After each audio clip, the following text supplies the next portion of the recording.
tym domu wkrótce znaleźć spokój i odpoczynek dzieci i osoby niepełnosprawne. Uczyń to miejsce zawsze otwartym i gościnnym. Niech w przyszłości służy wszystkim, umacniając w nich siły fizyczne i duchowe. Nam zaś wszystkim pomóż zawsze otaczać cierpiących i chorych serdeczną opieką i zrozumieniem. Przez Chrystusa, Pana naszego. Amen. I w tym miejscu pomódlmy się słowami tej modlitwy, której nas nauczył nasz Pan i Zbawiciel.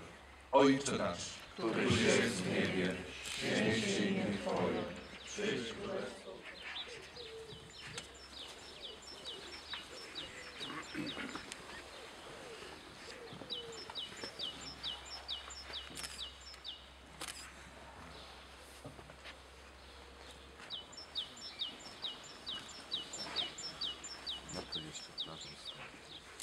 Więc taki nie tylko dla nas ważny punkt ważenka.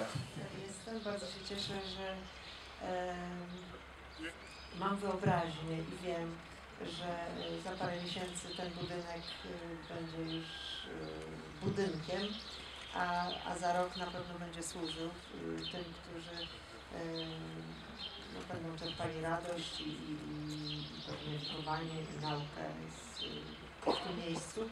Ja reprezentuję Fundację Energa i fundację, która myśli bardzo o dziełach Caritas.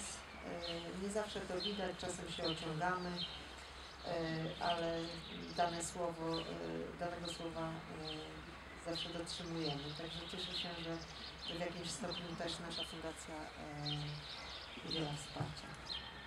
I wszystkiego dobrego.